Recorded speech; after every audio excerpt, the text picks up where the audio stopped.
but with another story put into it, so it's called If I Should Have a Daughter, One Sunny Day. Thank you. If I should have a daughter, instead of Mom, she's going to call me Point B. Because that way, she knows that no matter what happens, at least she can always find her way to me. It was like a scene out of some bad TV show. There I was, curled up in a ball on my bathroom floor, watching the second hand of my watch ticking by. 3 minutes. It felt like more like a year and a half. Time's up. Moment of truth. 17 years old and praying that there's not 2 lines on the stick. Please, oh please, oh please, oh please. They tell you that when you're pregnant, that when you become a mother, it'll be the hardest and most rewarding thing you've ever done with your life. I went into parenthood with my eyes wide open. I knew it would be tough. I wasn't sugarcoating anything. The thing is, it was twice as hard as anything I'd ever imagined. And it was twice as rewarding. I want her to see the world through the underside glass of a bottom boat, to look through a magnifying glass at the galaxies that exist on the pinpoint of a human mind, because that's how my mom taught me. My mother told me that once you hold your own baby in your arms, you'll finally understand the true meaning of love. She was right. You can't have a baby in the house and not be awestruck. Have you ever looked into the eyes of a 1-year-old? I mean, really looked. They're full of amazement and wonder, exploring, searching, questioning. And then it dawns on you. They're seeing the world for the first time. Every so often, you have to look at the world through the eyes of a child. I mean, get down to their level and see what it's all about. I used to get on my hands and knees and follow her around, seeing things from her perspective. It sucks being little. I mean, the countertop is a huge obstacle for a 2-year-old. Washing her hands, getting to a faucet, reaching her hand for a glass of milk.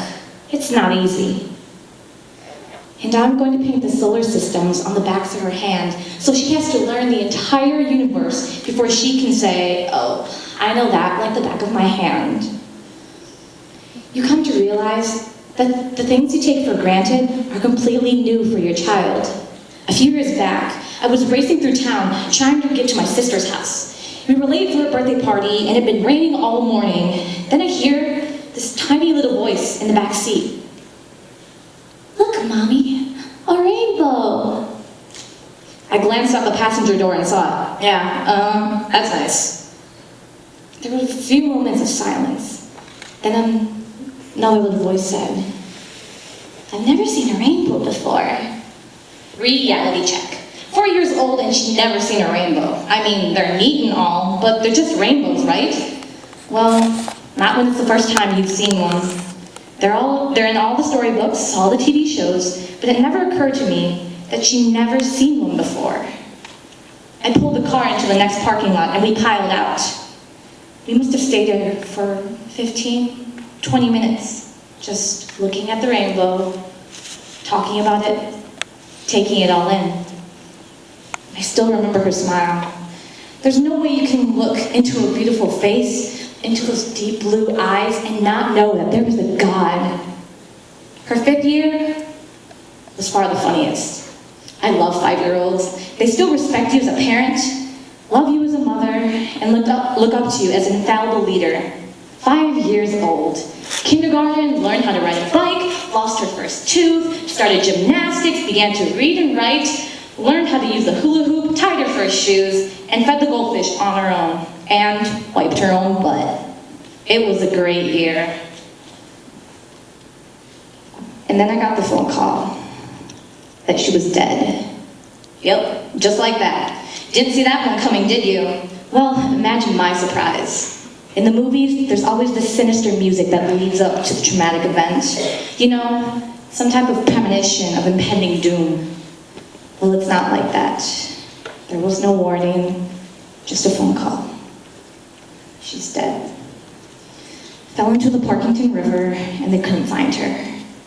She had 2 friends that were with her. They were rock hopping along the riverbank. She slipped. The river pours into the ocean about 1.5 miles downstream. We never found her. Gone. Totally and utterly gone. I was busy making lunch and putting it into her favorite Winnie Pooh bag. The next second, I have no daughter. She's dead, and I can't even say goodbye because we can't find her body to have a funeral. I suppose my reaction for losing her was similar to any adult who's ever lost a child. I was numb for weeks. My life was devoted to her. Everything I did was for her. What was I supposed to do? I stayed at home for 2 months. I lost 35 pounds, and I was hospitalized 3 times for depression, suicide, and hallucinations of her. Nobody knew what to do with me. But truth be told, all I really wanted to do you know what I wanted to do? I just wanted to be left alone. Just leave me alone. My daughter taught me how to put the wind in win some, lose some. And she became the star in starting over and over and over again. No matter how many times I just wanted it to end. Because your voice is small, Sarah, but I don't ever stop hearing you sing. And when your friends hand you heartbreak, and when they hop along the riverbank and tell you to hop along too, so you can relive your death again, you tell them that your mother is at home, packing your lunch in your favorite Winnie the Pooh bag, at the same time every day for a child who will never come home ever again. And if they tease you for not being able to go, when they tell you that you should let go, you tell them that they really ought to meet your mother.